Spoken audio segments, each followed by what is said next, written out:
Como que a gente faz um tratamento nutricional, um atendimento nutricional e de saúde, assim como um todo, como tu percebe isso, individualizado para cada paciente? Como que tu faz isso na tua prática e quais são alguns, de repente, guidelines que tu tem assim Uhum. para ti mesmo para fazer isso? Cara, sempre que eu recebo o paciente, eu vou dar um exemplo assim, fui te atender, né? Uhum, Tu me traz, por exemplo, um exame de sangue. Primeira coisa que eu faço é deixar esse exame de sangue de lado, uhum, olhar para ti, conversar contigo, entender a tua história de vida para depois ir para esse exame. Então, o que eu quero dizer com esse exemplo? O que vai tornar a tua conduta individualizada é quanto mais tu conseguir entender da vida do paciente. Porque a partir do momento que eu atendo uma pessoa, eu tenho que ter bem claro que eu estou atendendo essa pessoa, mas ela vem com uma história de vida, com uma bagagem de vida. Muitas vezes ela já passou por outros profissionais, não teve uma experiência positiva. Então, eu gosto muito no meu atendimento, me aprofundar não somente no que diz respeito à nutrição. Então, realmente entender o mapa de vida daquela pessoa para, a partir disso, conseguir montar a melhor dieta possível para aquela pessoa. Então, eu uhum, creio assim que o atendimento humanizado, olho no olho, você saber que a pessoa que está na sua frente é um ser humano com histórias, com traumas e bagagem de vida, é o que torna a tua conduta assertiva em referência ao tratamento que tu vai estar utilizando. E quão comum isso acaba sendo, Lucas, de, por exemplo, tu tá atendendo um paciente que já passou por muitos outros nutricionistas e outros profissionais em relação a isso? Porque não é incomum em psicoterapia, mas às vezes é um, dois, talvez, três, daí mais disso já começa a ser um pouquinho fora da curva normal, né? Como Uhum. que é isso, por exemplo, de novo, não precisa ser um Aham, artigo, mas assim, até aham. da tua prática, porque eu imagino que isso pode realmente carregar aí crenças e ideias sobre como é o trabalho nutricional desses pacientes. Cara, é bem recorrente, tá? É bem recorrente, assim, geralmente vem pacientes que já passaram por 3, 4, 5 profissionais muitas vezes. Quando o paciente me traz essa experiência que ele já teve, o ponto principal é eu descobrir o que que fez ele trocar de profissional. Mas não no sentido de julgar uma conduta de outro profissional, mas justamente para entender a resposta que ele teve, o que deu certo e o que não deu. E o que eu consigo perceber, assim, fazendo uma análise do que normalmente acontece, os profissionais acabam não se aprofundando tanto no paciente. Porque, por exemplo, vamos se dizer, eu vou atender um paciente obeso, né?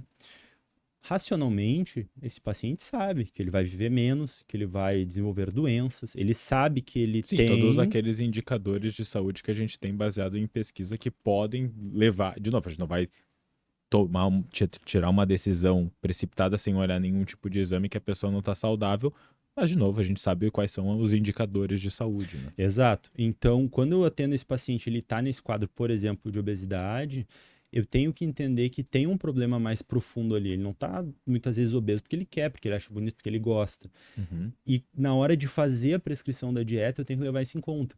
Então, por exemplo, às vezes as pessoas. Eu atendo um paciente que não faz dieta, que come, por exemplo, 5 pizzas por dia.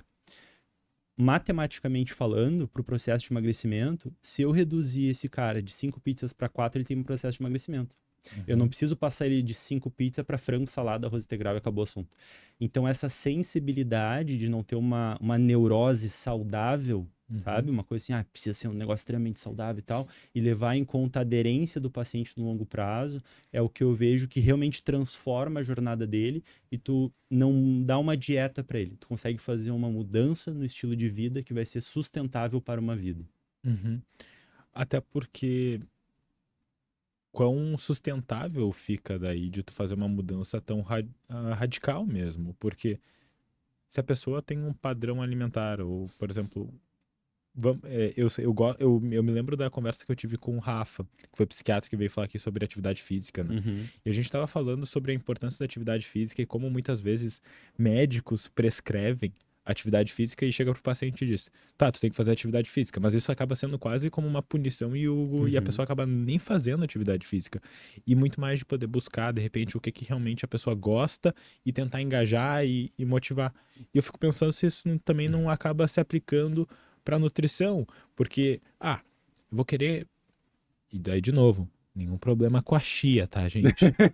Mas assim, Fora que ela gruda no dente, não tem nenhum problema, né? mas por exemplo, eu adoro arroz. Aham. Adoro arroz, adoro arroz. Cara, se tu me botar chia no lugar de arroz, Não vai dar certo. a gente já vai ter um problema De saída. de saída. Mas Eu dou esse exemplo meio Aham. brincalhão, mas eu fico imaginando que isso deve ser muito importante, né? De tu saber, por exemplo, quais são realmente essas preferências do paciente para ver como que a gente pode ir adequando isso. Com certeza. E, inclusive, Léo, tu trocou num assunto, por exemplo, do exercício, né? Isso é uma pergunta que eu recebo muito na clínica. Lucas, qual é o melhor exercício para eu fazer? A minha resposta é sempre aquele exercício que tu tem prazer e que te gera aderência. Esse é o melhor exercício para tu fazer. Até porque hoje, na rotina que as pessoas vivem, o exercício é muito também um escape, é um momento de dar uma desligada, focar em... Agora, pô, vou sair de casa, pegar o carro, pegar trânsito, ir para uma academia, se não é o que eu gosto e me dá prazer, vai ser mais um peso do que algo que realmente vai te agregar, né? E quando a gente fala, inclusive, do conceito de saúde, pô, o conceito de saúde é multifatorial, né? Nós sabemos disso. Então, analisar todos esses eixos do paciente é algo fundamental. E aí, referente à questão da alimentação, né? Então, o que que eu busco hoje, por exemplo, na minha anamnese? Justamente fazer essas perguntas para o paciente.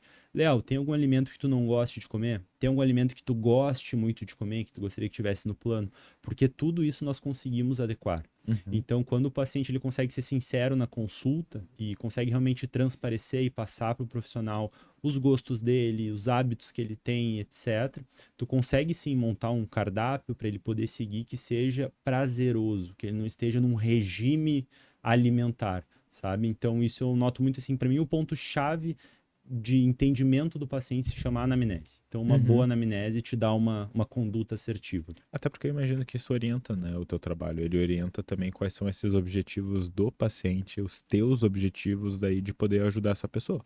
Porque no final das contas, até a OMS, né, ela coloca que a saúde ela é biopsicossocial, ela não é, a gente não consegue discriminar e separar algo um do outro. A gente está falando de sistemas complexos que se intercorrelacionam, né? E tem uma frase que eu gosto muito, que é de um livro de psicoterapia, que diz que pessoas não são categorias diagnósticas, elas são pessoas com seu histórico, história e objetivos. Muito bom, muito bom. E daí a gente poder pensar nisso, né, realmente, porque o tratamento, por mais que existe o protocolo e tudo mais, e óbvio que a gente vai querer fazer Uhum, uma nutrição baseada em evidências, uma psicoterapia baseada em evidências, óbvio, uhum, olhando a evidência, levando todos aqueles conceitos, uhum.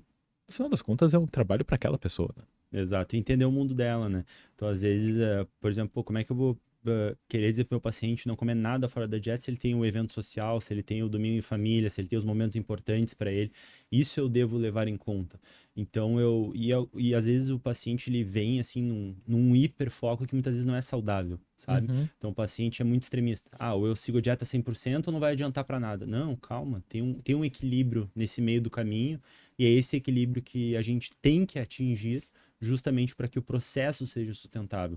Hoje, na minha opinião, um dos maiores problemas que a gente tem na nossa geração é que as pessoas não gostam de viver o processo. Então, eu Uhum. começo uma dieta hoje, eu quero um resultado para amanhã. Eu começo algo hoje, amanhã tem que estar tendo resultado. Só que, na verdade, a gente sabe que o processo é o que te gera bagagem, te gera aprendizado. Então, quando tu entende o poder que tem o processo, isso te auxilia muito a chegar no resultado que tu está buscando.